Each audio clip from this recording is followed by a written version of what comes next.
로마서 8장 1절부터 17절까지 말씀 중심에서 영으로 사는 생활, 영으로 사는 생활이라는 제목으로 하나님 말씀 증거하겠습니다. 여러분, 우리 공과에 보면 이 로마서 8장에 이 정말 요긴하고 보석과 같은 말씀을 잘 정리해 뒀습니다. 여러분, 그 공과에 있는 그 내용으로 살아가는 게 영으로 살아가는 거예요.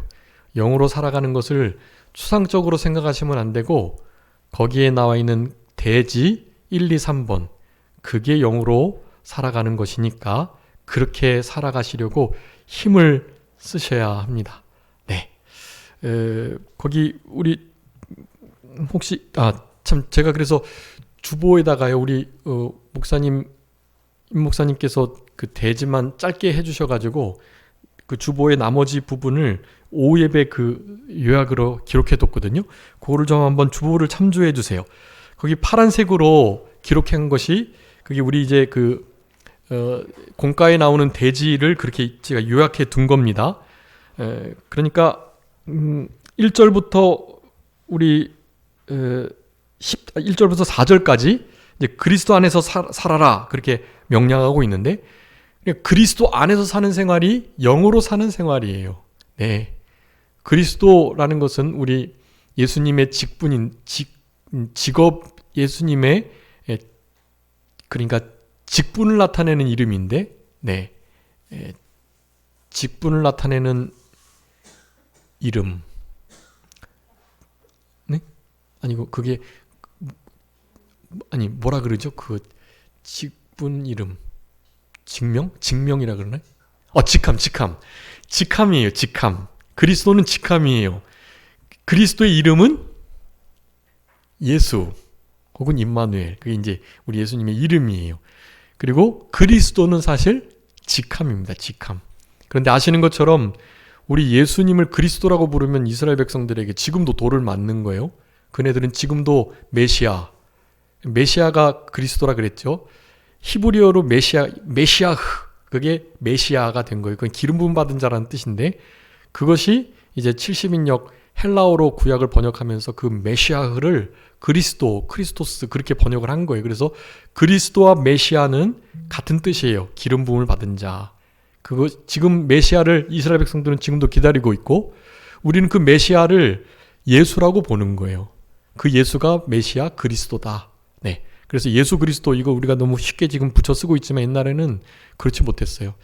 예수가 그리스도 되심을, 그리스도가 예수이심을 증거하는 게 복음의 핵심이었거든요. 그분이 우리를 위해서 죽으셨다가 부활하셨다. 그게 그들이 가장 강력하게 주장했던 복음의 핵심 내용이었다고요. 예수님이 그리스도이신 것. 우리 이 목사님도 오늘 말씀하셨지만, 예수께서 그리스도이신 것과 하나님의 아들이신 것을 믿는 게 하나님께 속한 자, 하나님께로 난 자이고, 그런 자들이 하나님께로 난 자를 사랑하고, 하나님께로부터 나신 자들을 또한 사랑하고, 낳으신 이를 사랑하고, 성도와 하나님, 삼위일체 하나님을 사랑하게 되는 거죠. 그렇게 난 자가 아니면, 속한 자가 아니면 사랑을 못해요, 아예. 그래서 이 예수님의 이 직함을 우리가 제대로 아는 게 중요한데, 그 직함이 바로 그리스도이다. 그리스도. 그래서 결국 영으로 사는 것은 그 그리스도 안에서 사는 거다. 그러니까 예수님 안에, 예수 그리스도 안에 사는 거다라고 말을 하는 거예요. 이 안에 산다는 것도 추상적이죠. 그걸 추상적으로 생각하시면 안 돼요. 제가 존경하는 목사님이 늘 예로 드시는 말씀인데, 이 안에라는 말을 하시면서 우리 고성남 목사님이 늘 그러시는데, 꼭 사경회 때도 많이 말씀하세요. 예를 드세요. 안에 있는 게 뭐냐 도대체. 지금 여러분 사경회 때 이 교회로 다 들어오셨죠? 하면서요. 여기 들어오시면서 문을 딱 닫고 나니 여기 안에 들어오니까, 바깥에는 지금 되게 비 오고 눈 오고 막 춥고 그런데 여기 안에 들어오시니까 어떻죠? 그래 물어보시면서, 여기 안이 이렇게 따뜻하고, 또 안에는 조용하고, 또 안에서 바깥으로 소리가 안 나가고 예배를 드릴 수 있고, 이런 너무나 구분이 되잖아요. 안에서 사는 것은 아주 많이 다릅니다. 그리스도 안에 사는 자는 반드시 다른 게 있어요. 변화가 있어요. 바깥에 있는 것과는 다른, 이 집 안에 이렇게 들어와도 이게 뭔가 다른 것처럼 예수 그리스도 안에서 살면 다릅니다 라는 표현을 많이 설명을 해 주셨어요. 여러분, 그리스도 안에서 산다는 것은 결코 추상적인 것이 아닌 것을 여러분 분명히 아셔야 해요. 제가 그 주보에다 써놨습니다. 그리스도 안에서 사는 거, 그거는 요한복음 6장에 의해서 이 말씀을 아주 강력하게 많이 드렸어요. 이 네 가지가 같은 거예요. 결국 예수님이 살과 피를 먹는 진리에 대해서 설명을 하시는데 잘 못 알아듣는 거예요. 살과 피를 먹는 게 뭔지. 그래서 그 말 듣고 많이 떠났잖아요. 아니, 저 사람이 자살해가지고 자기 살을 찢고 뭐 피를 흘려가지고 뭐 먹이려 그러나? 그래서 예수님의 교훈을 더 이상 못 듣고 떠났다니까요. 지금도 그 교훈 때문에 이 기독교라는 이 종교는 아주 야만적인 종교다. 사람들 피와 살을 막 먹고 식인 종교다. 이런 식으로 지금도 소문이 나 있다고요. 기독교가 그런 종교라고 생각을 하는 거예요. 어떤 분기마다 걔네들은 꼭 살과 피를 먹어야 된다 그러더라고 하면서요. 네, 당연히 오해한 거죠. 요한복음 6장에서 적어도 이 세 가지를 분명하게 말씀하고 계세요. 살과 피를 먹는 건 뭐다? 첫 번째, 참으로 믿는 거다. 네, 오늘 우리 임 목사님도 말씀하셨잖아요. 그리스도를 참으로 믿는 거, 그 믿음으로 실제로 우리가 하나님께 속한 자임을 나타내고 세상을 승리할 수가 있는 거예요. 네. 근데 믿음이 그냥 믿음이 아니라 어떤 믿음요? 참 믿음, 제대로 된 믿음. 제대로 된 믿음은 무슨 믿음일까요? 행함이 있는 믿음이에요. 행함이 없는 믿음은 죽은 믿음이니까요. 그건 참 믿음이 아니에요. 행함이 있는 믿음으로, 참 믿음으로 살아가는 게 예수님 그리스도 안에 있는 거, 그러니까 살과 피를 먹는 거라는 거예요. 살과 피를 먹는 것은 예수님을 참으로 믿는 거다. 진짜 믿는 것에 대한 행위가 따르는 거다. 믿음 자체에 피스티스의 뜻이 있다고 그랬죠. 처음에는 모든 것을 인정하고 시인하다. 그리고 우리가 흔히 아는 맡기고 의뢰하다. 마지막 하나가 뭐라 그랬죠? 순종하다. 여러분, 믿음 피스티오 안에 순종하다는 뜻이 있다니까요. 여러분, 믿음은 곧 그래서 순종이에요.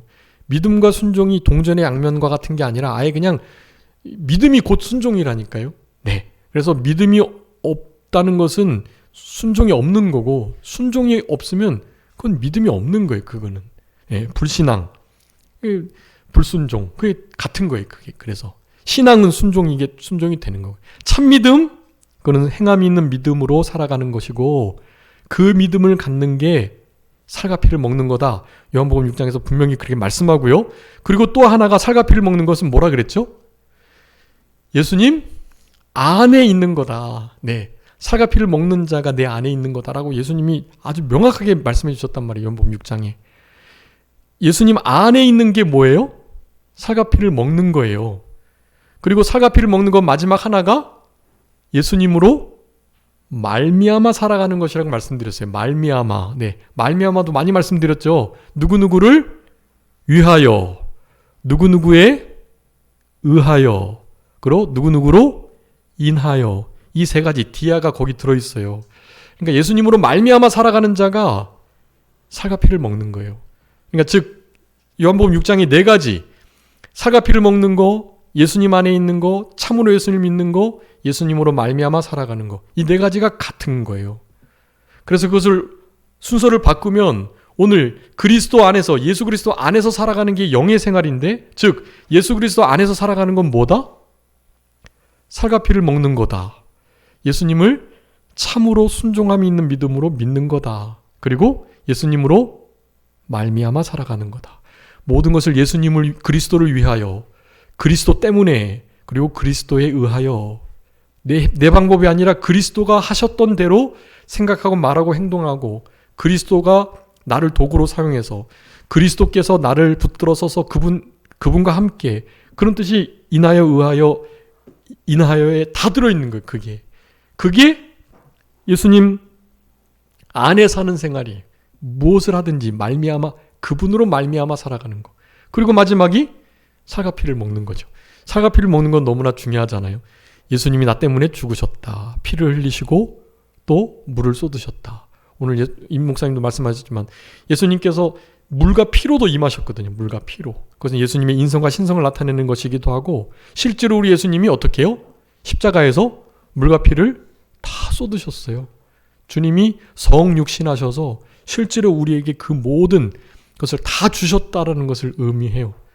그분의 살과 피를 먹는 그 생활이 여러분 예수님 안에 있는 거다. 내가 예수님을 죽였다. 나 때문에 예수님이 그렇게 죽어주셨다. 고린도후서 4장 10절 예수 그리스도를 죽인 것, 그것을 내 몸에 짊어지는 것. 그게 예수님의 생명이 우리 가운데 나타나는 일이고 그게 살과 피를 먹는 거예요. 예수님의 살과 피가 나 때문에 그렇게 더 이상 허비되지 않도록, 더 이상 예수님을 또 십자가에 못 박는 일이 없도록 그렇게 살아가는 거. 나 때문에 주님이 살과 피를 흘리고 살이 찢기셨다는 것을 늘 기억하고 죄송스러운 마음 갖는 거. 십자가를 볼 때마다 늘 눈물이 나는 거. 그런 거가 예수님 안에 사는 거예요. 그게 영의 생활입니다. 그 영으로 사는 거예요. 그게. 네. 두 번째 이 5절부터 11절까지 거기 육신의 생각과 성령의 생각이라고 말씀하는데 결국에는 성령의 생각을 따라 살아가는 것. 그게 뭘까요? 그게 영으로 사는 생활이에요. 영으로. 네. 성령님께서는 여러분 우리 안에 양심을 통해서 말씀하십니다. 로마서 9장 1절 2절에 있어요. 이제 뒤에 다음 시간에 말씀드릴 건데 우리 안에 양심을 통해서 하나님은 성령님께서 말씀하고 역사하세요. 성령을 따라 영으로 그렇게 생활하는 게 뭐냐? 여러분 안에 있는 신앙 양심. 네, 그 신앙 양심이 중요하죠. 신앙 양심을 성경에서는 네 가지: 청결한 양심, 깨끗한 양심, 선한 양심, 착한 양심. 이 네 가지 단어를 다 사용해가지고 실제로 쓰고 있어요. 그게 실제로 신앙 양심이거든요. 믿지 않는 자들은 양심이 있긴 있어요. 근데 그런 이들은 신앙 양심이라고 말하지 않아요. 우리에게는 차원이 다른 신앙 양심이 있다고요. 그 양심이 우리 안에 중생한 영과 하나 되어 계시는 성령님과 연합돼서 우리의 마음을 붙들 때 그것을 심령이라고 표현하고 그 심령이 주로 사용하는 마음을 그게 양심이라고 표현하는 거예요. 양심. 그 양심할 때 그 뒷자도 그 마음 심자거든요. 양심. 그러니까 양심이라는 것은 마음하고 아주 밀접하게 관계되어 있는데 그 양심이 그냥 양심이 아니라 중생한 영과 하나 되어 있는 성령님께서 우리의 마음을 붙드시고 우리의 마음에서 소리를 내실 때 그것을 신앙 양심의 소리라고 말하는 거예요. 우리는 그 신앙 양심을 따라서 살아가는 거. 그게 성령의 일을 따라 행하는 거라고 할 수 있는 거예요. 이게 아주 중요합니다. 너무 추상적인 게 아니에요, 이것은. 여러분 안에 어떤 일을 하려고 할 때 좀 뭔가 좀 이렇게 꺼림칙한 게 있다? 그건 일단 하나님의 뜻이 아니라고 생각하고 점검하셔야 돼, 그거는 무조건. 오늘 영의 생각은 뭐라 그랬어요? 생명과 평안이니까요. 생명스럽고 막 살리는 일이고 뭔가 풍성하고 그리고 너무 주님 안에서 환경은 되게 평안할 수가 없는데 마음이 평안해요. 그거는 영의 생각이고 그거는 성령님께서 하시는 일 맞아요. 거의 100%. 근데 그게 아니고 뭔가 좀 아니지 않을까라는 생각이 만약에 든다 하면은 말씀을 중심으로 하나님께서 그동안 우리를 인도하신 섭리를 통해서 그리고 하나님의 종께 물어보고 또 우리의 신앙 양심의 귀를 기울이셔가지고 그 뜻을 분명하게 찾으셔야 돼요. 그런 게 여러분 영의 생활이에요. 영의 생활. 신앙 양심을 통해서 말씀하시는 성령님의 감동을 따르는 것이 성령의 소욕을 쫓아 성령을 따라 성령으로 사는 그런 삶이다라고 할 수가 있는 거고요. 그것을 이제 갈라디아서 특별히 5장 6절, 16절, 17절 그리고 25절 말씀에 있는 말씀을 써두었습니다. 그러니까 성령님을 따라 행하는 건 특별히 양심을 민감하게 써서 살아가야 된다. 그래서 우리 김현명 목사님 늘 강조하신 게 있잖아요. 세 가지 늘 강조하셨는데 뭐였죠? 첫 번째가 삼가조심. 네. 삼가조심을 해야 돼요. 무조건. 삼가조심을 하면서 나머지 두 개를 해야 돼요. 삼가조심하면서 어떻게 해요? 신앙 양심을 써서 신앙 양심을 따라. 신앙 양심이 무슨 양심이라고요? 착하고 선한 양심. 깨끗하고 청결한 양심. 네, 그건 주님이 성결하신 성령님께서 거룩하신 영이 함께 하시는 양심이어서 그런 표현이 가능한 거예요. 그런 양심을 써가지고 그렇게 살아가야 한다라는 거죠. 그리고 마지막 하나 강조한 게 뭐죠? 일심정력, 전심전력. 네, 전심전력, 일심정력. 이것을, 이 세 가지를 항상 잊지 않으셔야 해요. 네, 삼가조심하는 일이 그게 핵심입니다. 그 중에 늘 조심해야 해요. 이게 하나님의 뜻이 맞나? 믿지 않은 사람들은 그런 고민 안 하죠. 그런 영적 투쟁, 영적 선한 싸움이 없어요. 고민이, 갈등이. 근데 우리에게는 있는 거예요. 그게. 우리 지난 시간에 내적 투쟁에 대해서, 성도가 벌이는 내적 투쟁에 대해서 살펴봤잖아요.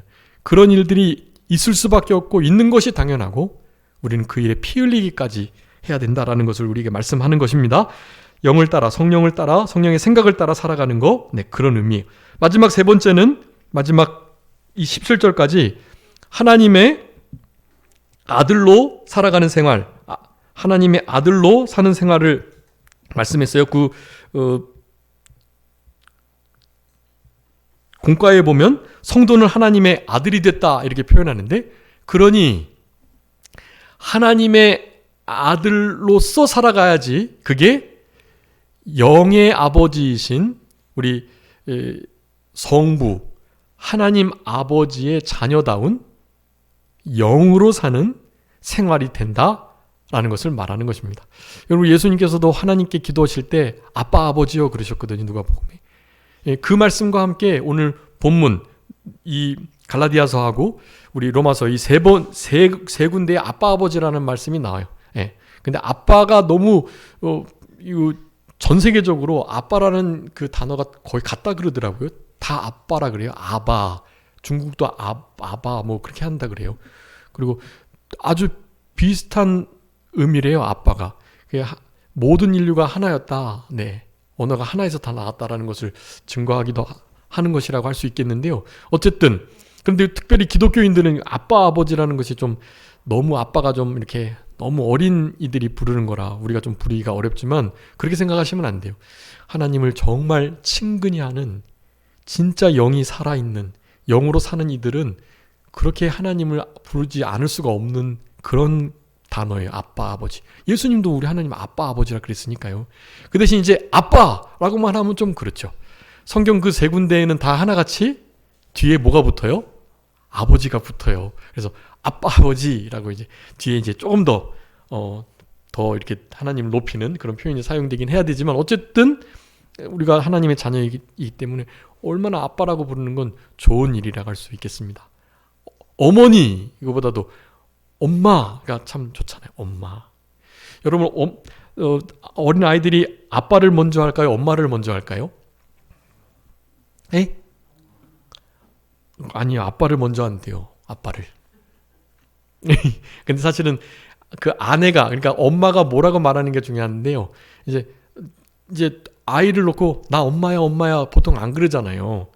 이제 아이들한테는 주로 아빠 오실 거야 좀 있으면 이게 아빠야 하면서 아빠를 사실 많이 설명을 더 한다 그래요. 그러니까 만약에 엄마가 아빠가 안 계실 때 아빠를 더 많이 설명해 줬으면 아빠라는 말이 엄마보다 많이 튀어나오기 때문에 빨리 아빠라는 말을 한다고 하고요.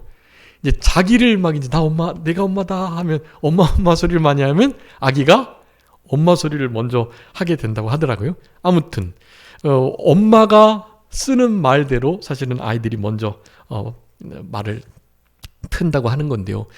막 아빠 엄마가 이렇게 욕을 하거나 막 그런 소리 하면 아이들도 그런 말로 옹알이를 하고, 제가 들었거든요. 그렇게 욕하는 거를 옹알이로 했다고 해요. 그래서 깜짝 놀라가지고 그 다음부터는 막 그냥 자기 아내와 그 언어를 그냥 확 조심하게 했다고 하는데요. 옹알이를 하는데 욕 비슷한 옹알이를 하니까요. 막 씨자 들어가는 거 막 하고 하니까요.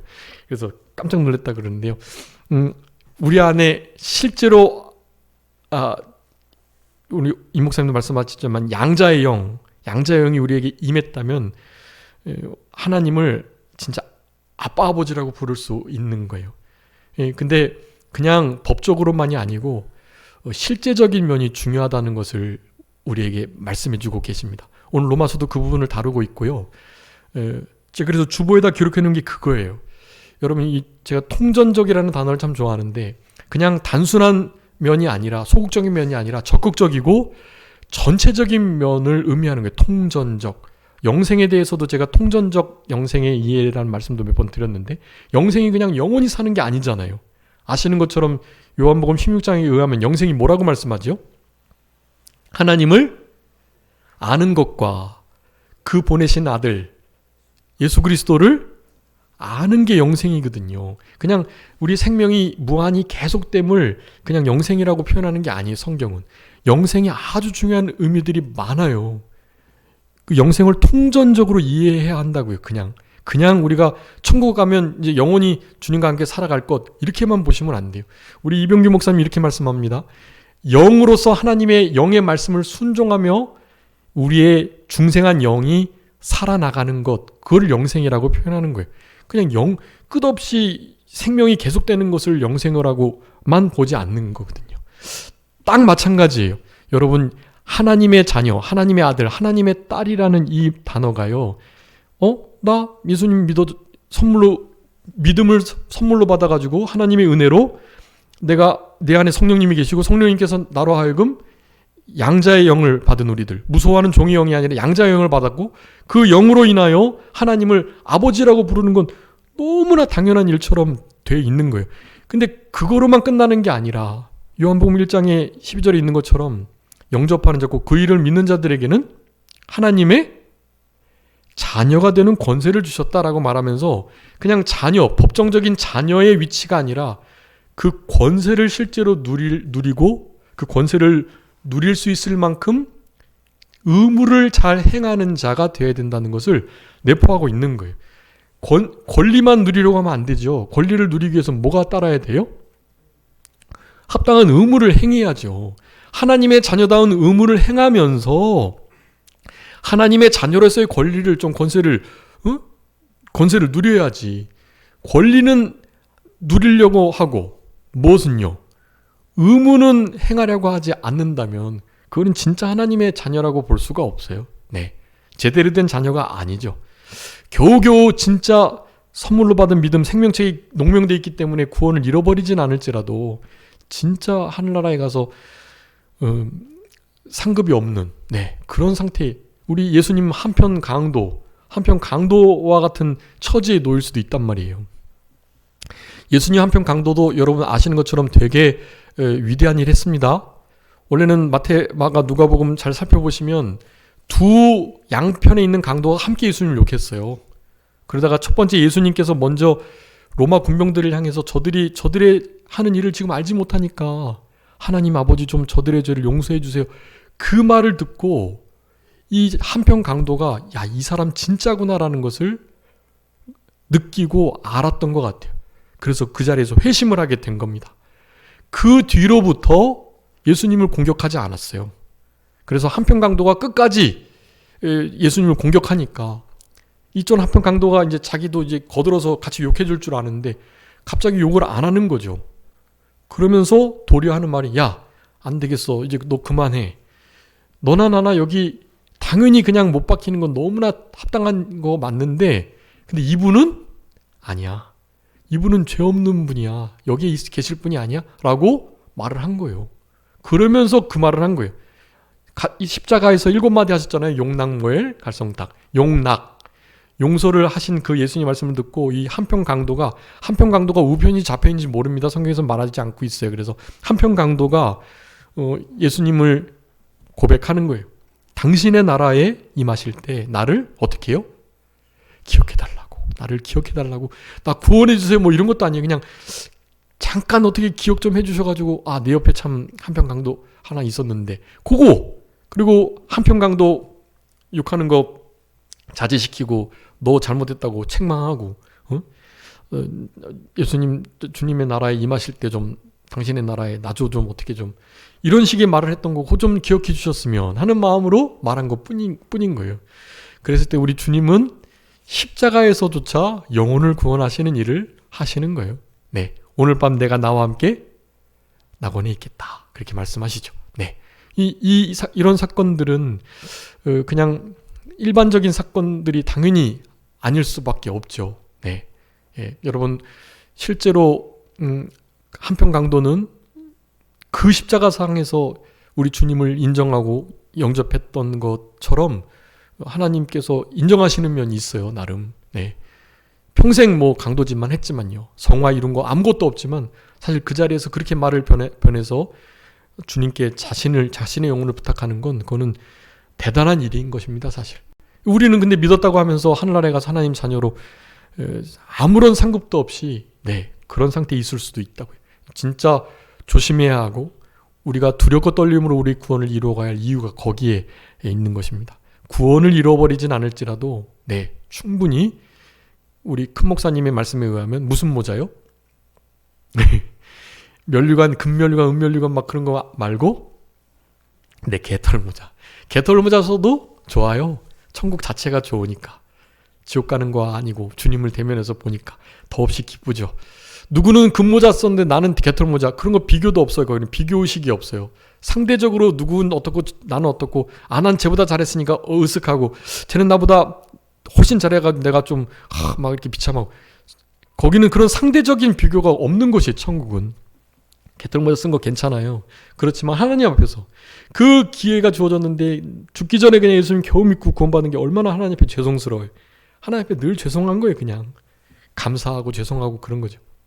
여러분 그런 자리에 있지 않도록 하나님의 자녀로서 하나님 자녀라는 통전적 이해를 가지고 법적인 측면에서만이 아니라 당연히 믿음으로 자녀되는 그 정도의 자녀의 모습이 아니라 통전적 하나님의 자녀의 이해 12가지를 기록해 뒀습니다. 여러분 이것들을 꼭 찾아보셔가지고 이 말씀들대로 하나님의 자녀답게 그렇게 살아가셔야 해요. 여러분 로마서에서는 뭐라고 말합니까? 하나님의 아들로서 하나님의 자녀로서 살아가는 자는 다른 게 아니라 그리스도의 영, 하나님의 영, 성령의 뭐를요?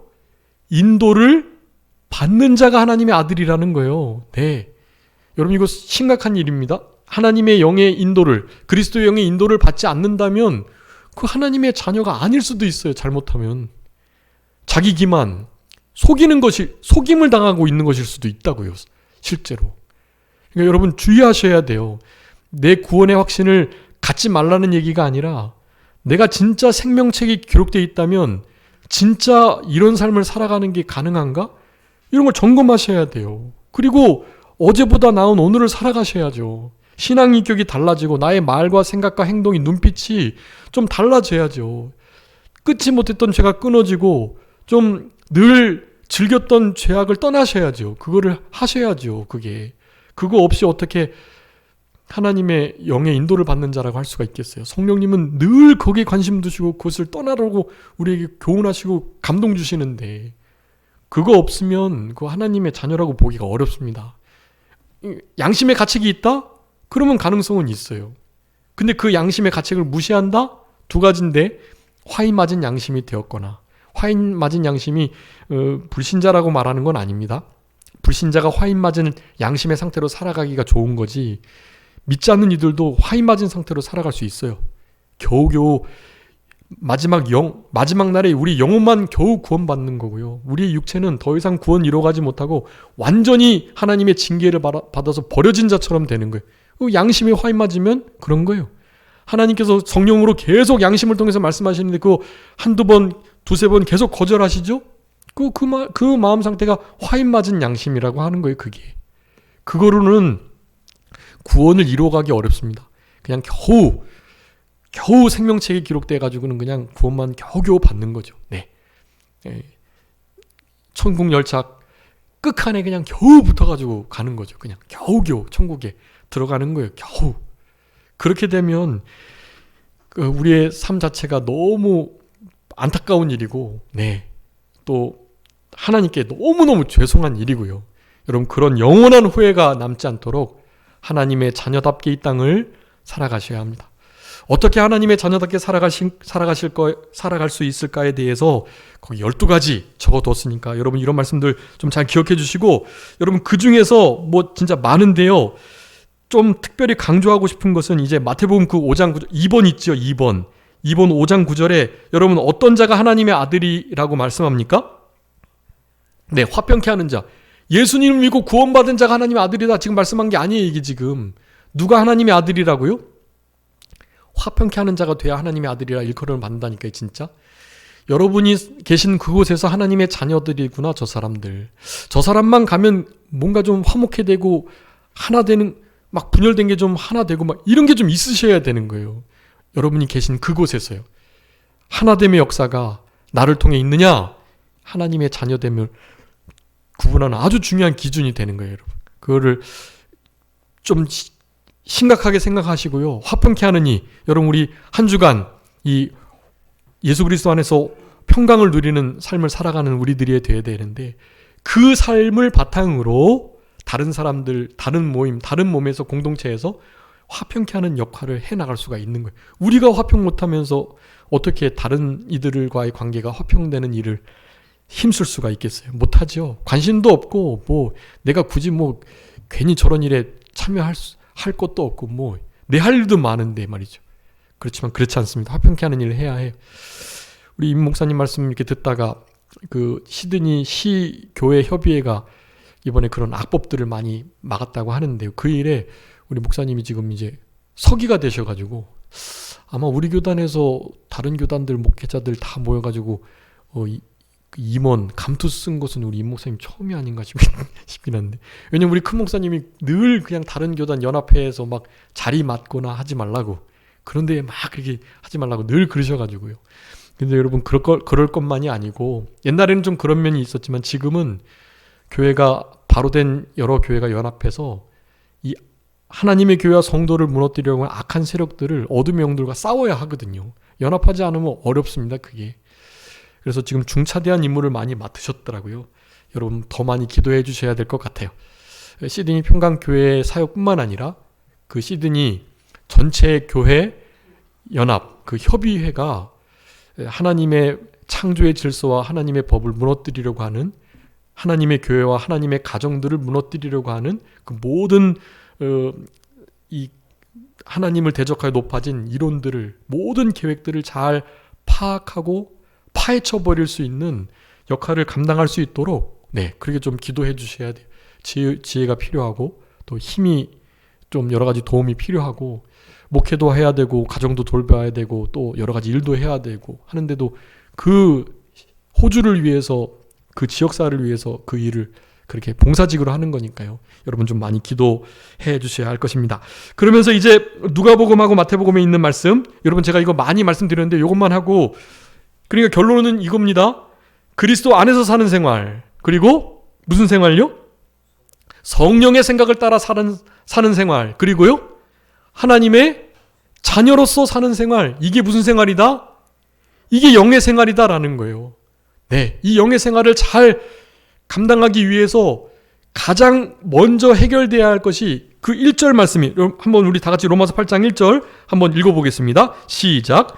그러므로 이제 그리스도 예수 안에 있는 자에게는 결코 정죄함이 없나니. 2절까지요. 이는 그리스도 예수 안에 있는 생명의 성령의 법이 죄와 사망의 법에서 너를 해방하였음이라. 아멘. 여러분 이 2절에 해방하였음과 1절에 결코 정죄함이 없다는 같은 의미예요. 근데 여러분 이 결코 정죄함이 없다는 이 단어를 기억해 주셔야 돼요. 여러분 어디에 정죄함이 없다고요? 예수님 안에 있는 자에게요. 여러분 예수님 안에 있는 자에게는 정죄함이 없어요. 해방이에요. 그리고 이 말씀이 이제 마지막 우리 39절에 있는데, 39절도 한번 읽어봐 주세요. 로마서 8장 39절. 높음이나 깊음이나 다른 어떤 피조물이라도 우리를 우리 주 그리스도 예수 안에 있는 하나님의 사랑에서 끊을 수 없으리라. 아멘. 예수 그리스도 안에 있는 하나님의 사랑에서 끊을 수 없다. 2절에 해방되었다. 결코 정죄함 없다. 다 같은 의미예요. 여러분 예수님 안에 있는 것 15가지 기억하시죠? 거기 생명의 성령의 법 있고, 생명의 성령의 역사, 정죄함이 없고, 사랑에서 끊어질 수 없고, 이런 거 다 예수님 안에 있는 것들이에요. 예수님의 안에 살아가야 이런 특권을 우리가 누릴 수 있는 거거든요. 여러분 정죄함이 없다. 요거는 이게 참 중요한 건데요. 여러분 예수님 믿고도 정죄함이 시달리는 사람이 많아요. 데이빗 A. 시멘즈라는 상한 감정의 치유 아마 그런 책을 쓴 분이 계신데요. 그이가 했던 말 중에 이 특별히 기독인들의 가장 큰 문제는 두 가지다. 첫 번째는 하나님께서 우리를 용서해 주셨다는데 그 용서를 믿지 않는 데 있다라고 말해요. 용서를 믿지 않아요. 하나님이 용서해 주셨다는데도 사탄이 계속해서 이간질하면 내가 너 여름방학에 한 걸 알고 있어 라고 말하면 그냥 정죄감에 시달려가지고요. 하나님이 용서해 준 것은 전혀 온데간데 없고 막 죄책감이 시달리고 막 그래요.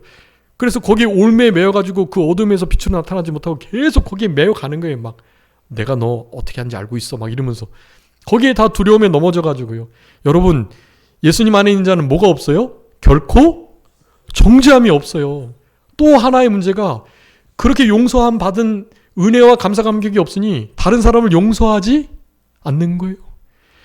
용서 받은 것을 믿지 못하고 그러니 용서하지 못하고 기독교인의 가장 큰 문제라고 말을 하는 거예요. 여러분, 이것이 해결되는 것은 바로 이 선포예요. 이건 법정 선언이거든요. 결코 정죄함이 없다라는 것을 여러분 거기 주보에 빨간 글씨로 써줬죠. 아, 이건 안 썼네. 여러분 이거다 써주세요. 결코 정죄함이 없다에다가 우덴 카타크리마. 여러분 이거 기억해 주셔야 돼요. 이 뭐 임마누엘, 마르나타, 뭐 그런 것처럼 이것도 기억해 주셔야 돼요. 우덴 뭐라고요? 우덴 카타크리마. 이거 적어두세요 거기다가. 그리고 이걸 외치세요. 이것은 이제 성경이 기록된 그 원어 그대로니까 우덴 카타크리마.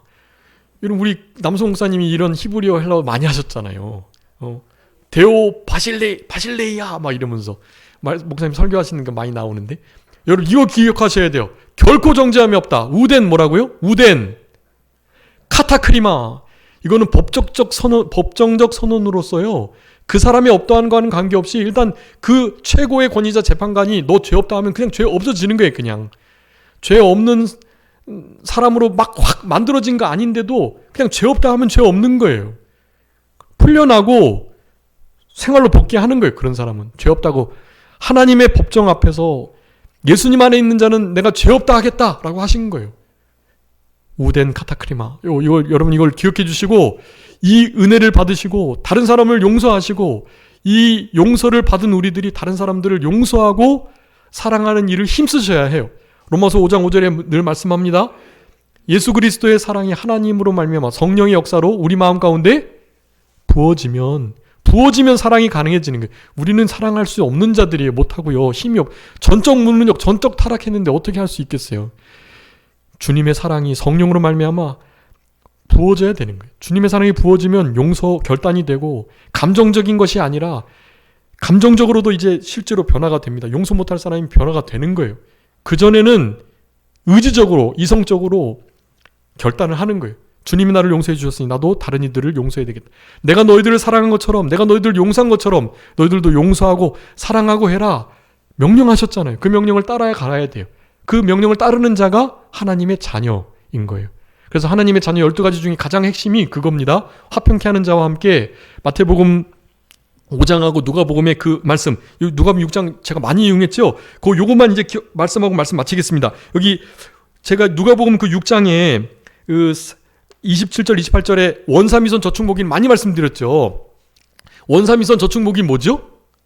원사미선 저축목이 원수를 사랑하고 미선, 미워하는 자를 선대하고 저축, 저주하는 자를 축복하고 모기, 모욕하는 자를 위해서 기도하고 요 네 가지는 기억하시잖아요.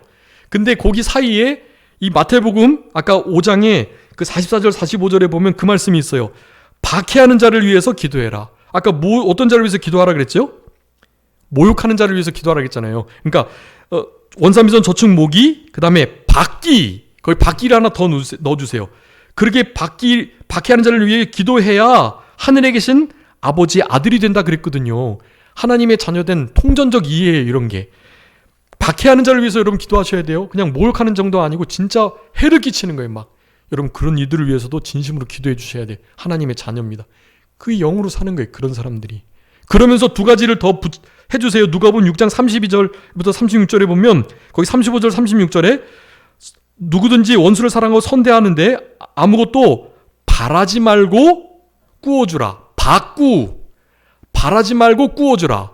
그 다음에 마지막 36절에 누가복음 6장 36절에 하나님의 높은 아들이 되는데 뭐라고요? 아버지의 자비로우심과 같이 너희도 자비로운 자가 되라. 아자, 아버지의 자비로우심과 같이 자비해라. 그래서 원삼위선 저축목이 받기, 받구, 아자. 요 7가지를 기억해 주세요. 요게 하나님께서 우리에게 원하시는 하나님의 아들됨의 아주 중요한 원리. 원삼위선 저축목이 받기, 받구, 아자. 네, 받기 하는 자로 해서 기도하고 바라지 말고 꾸어주고 아버지의 자비하심과 같이 자비하라. 여러분, 이 7가지 하나님의 아들됨, 이것을 힘써 나가실 때 그러한 삶이 영으로 살아가는 자의 삶이, 영으로 사는 자의 삶이다 라고 할 수가 있겠습니다. 그런 우리들, 그래서 성령을 따라 생각하고 성령의 열매를 맺혀드리고 그리스도 안에서, 여러분 그리스도 안에서 이 결코 정죄함이 없고 해방되고 하나님 사랑에서 끊을 수 없는 이 모든 것을 우리가 누릴 수 있는 거예요. 여러분, 이런 삶이 우리의 생활 속에 늘 계속되시는 그런 우리들이 다 돼야 되겠습니다. 자, 기도하겠습니다. 살아계신 우리 아버지 하나님 감사합니다. 우리를 사랑하시는 하나님께서 로마서 8장의 이 위대한 말씀을 통하여 우리에게 교훈하시는 바, 영으로 살아가라고 명령하고 계시오니 우리의 남은 생애 속에 우리 아버지 하나님의 이 말씀을 순종하며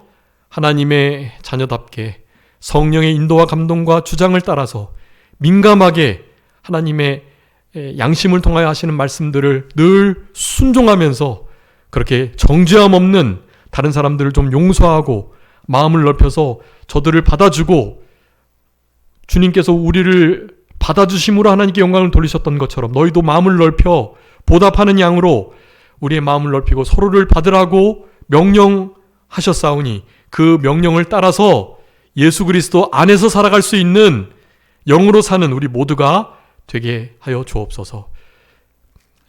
예수님 안에 사는 거 추상적인 것 아니고 예수님의 살과 피를 먹고 마시는 거고 참으로 예수님을 행함 있는 믿음으로 신뢰하고 믿어드리는 것이고 무엇보다도 예수님으로 인하여 사는 것, 예수님 위에서 예수님 때문에 예수님에 의하여 살아가는 것임을 기억하고 남은 때 이와 같은 영의 삶을 살아가는, 그래서 생명과 평안이 우리의 삶 속에 늘 깃드는 복된 우리의 인생길, 신앙길 되게 해주시기를 간절히 바라옵고 아버지 하나님 특별히 멀리서 선교하는 우리 임성택 목사님을 주님께서 붙들어 주시고 영육간에 강건케 하시며 맡은 모든 사명들을 넉넉히 감당할 수 있도록 지혜와 명철과 총명과 지식 더하여 주시고 모든 일들을 감당할 수 있는 힘과 모든 총명함을 허락하여 주셔서 그 모든 일들을 잘 감당해서 하나님께 영광이 될 수 있도록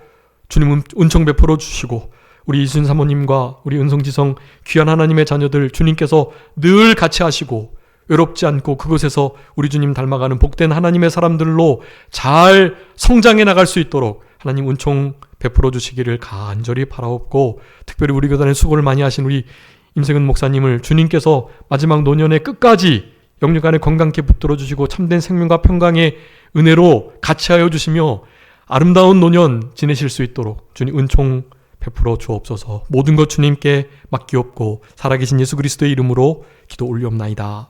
아멘.